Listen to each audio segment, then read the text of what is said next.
Hi, everybody. I'm Yael Tamar, CEO and co-founder of SolidBlock. We tokenize real estate, creating digital securities backed by property. I am speaking to you from Tel Aviv, Israel, and I'm very excited to be here. I have to say that I was born in the Soviet Union, which actually was kind of a gender-neutral society where, in the professional realm at least, there was a lot of equality on the surface.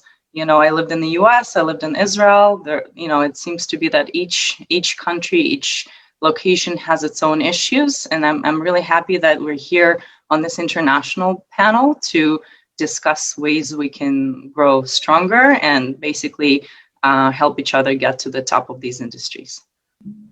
You ended with the entrepreneurial side of things, and I just wanted to tap into that with Yael and just kind of ask her what her experience was as a female founder in the blockchain industry, which is a space that is considered to be even more male dominated sector that in the tech space in general.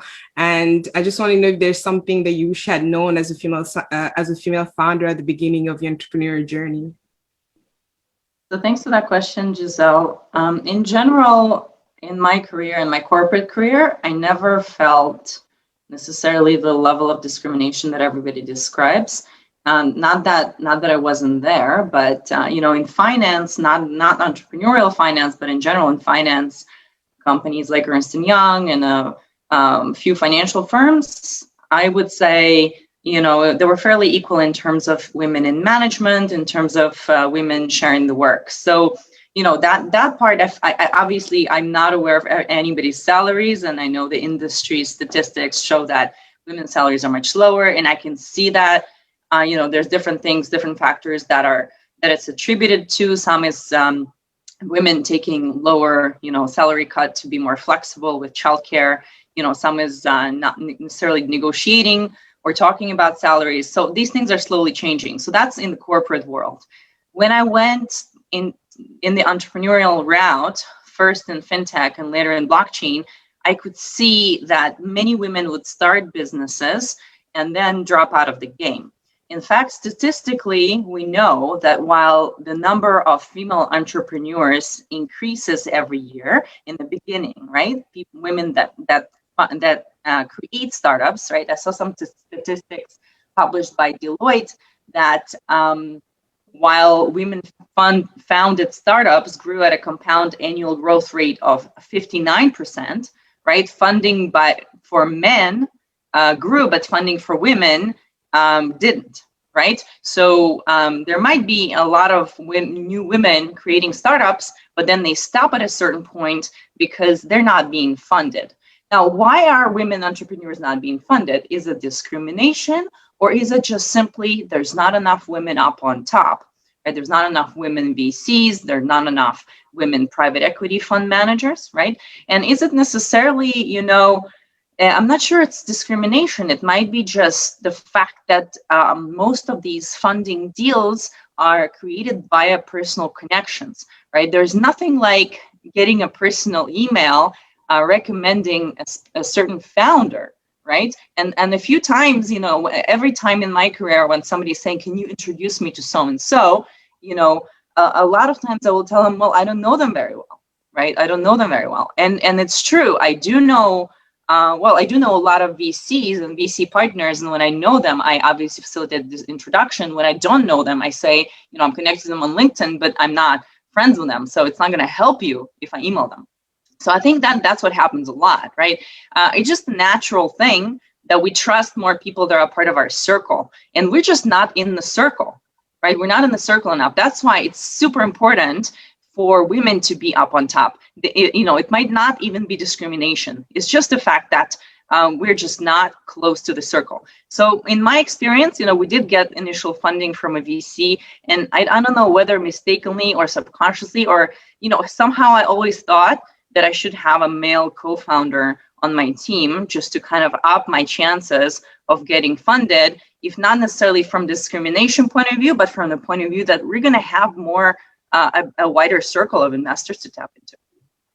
Yeah, no, I completely understand what you mean. And I actually read this report a few weeks ago where it's saying that women who are solo founders or just like a team, a female team of founders were getting considerably less funding than if it was a co-founder that was a woman and male. So I think that your instinct just kind of, told you were right in that perspective. I understand what you mean.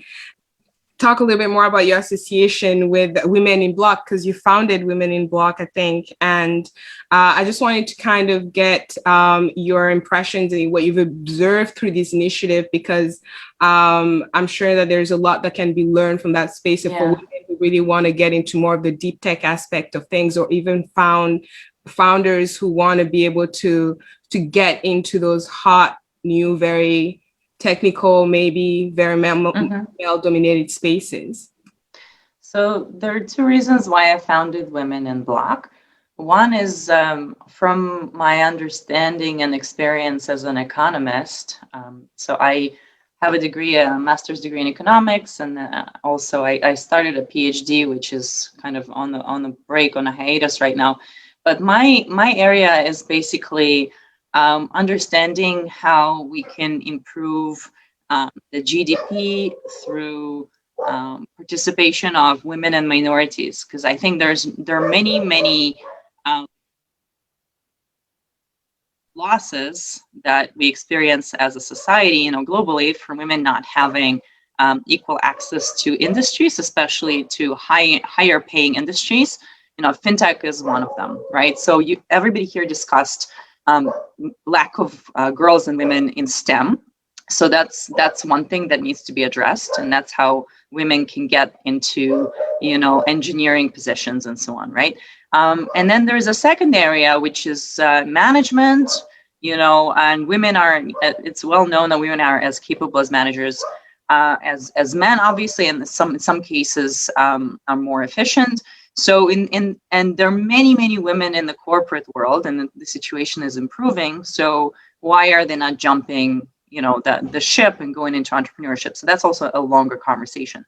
So now there are all these new industries that are coming out, right? Like blockchain, like AI, like VR. Give me 1 second. I forgot that my kid has something on Zoom here. Yeah, Pearl's working from home.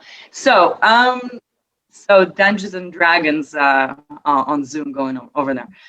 So then there's these industries like blockchain, AI, and VR. All these things are coming out every year, and they level the playing field, right? We're all at the same level. And somebody here was discussing how and a few people actually, speakers and now panelists, were talking about how we need to improve our knowledge and expertise and just stay on top of the game, even much more than men, because we need to jump in there. Like when there's an opportunity, we need to jump in. So every time there's a new industry like blockchain, crypto, this is, everybody's on the same level. It's a new industry that didn't exist 10 years ago. So we're all on the same level. We can gain the same level of expertise, especially people that have been in management. We can cross over, and fintech, you can cross over to blockchain and be at an advantage, right? So women in fintech corporate world can easily jump over to blockchain and crypto and become on top of the field, actually, because there's no, it's very leveled. So I do see an increase of women in the blockchain space.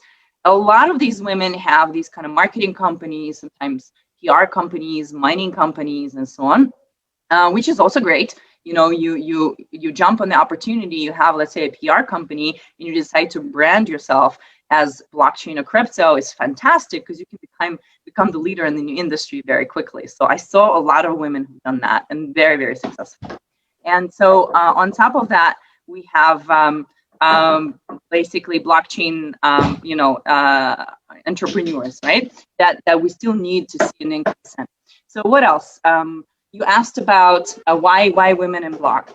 So Women in Block was because I went online and I saw a lot of panels, right? Panels with all men, right? So I realized women need a lot more exposure, and they need to be seen in the speaker opportunities and get equal representation. And that way we can help women get more airtime and get more positions, get more jobs, get more sales, and so on. So I created a database of women globally, and kind of followed people who spoke, but also followed people who didn't speak and offered to add them to the database. And every time there was a conference and I saw these manuals, I would just say, maybe you haven't seen women speakers. Maybe you just need a list. And by the way, here's a list. Choose one, pick one, their email addresses, just email them and ask them. Because even when I had to go and find women, it wasn't easy to do, right? So now anybody who wants that list, it's available. And we have a website, womeninblog.com. We have social media. So I'll be happy to share that with everybody. And I keep updating it. Thank you so much. In that same spirit, I was just wondering if any of you had kind of like an advice and tips that you would have for a woman who wants kind of either build their career in the fintech space or aspiring entrepreneurs or already on their entrepreneurial journey to close this panel. I will start by saying that I wouldn't pay too much attention, to the women-men issues, ratios. Just kind of go forward and be true to yourself.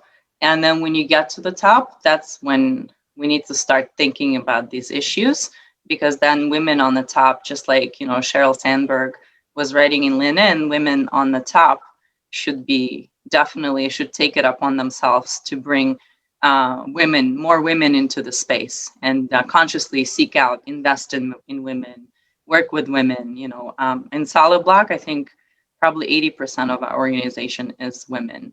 And so, we're trying to give back for sure. So, but until you get to the top, I would say just, being a woman in the space, I would say we're doing a lot. So, and becoming the best and the unicorn. People here in the chat are asking about unicorns. So I would say to entrepreneurs, let's become those unicorns. And then that's probably going to be our biggest achievement as women in the space. Thank you.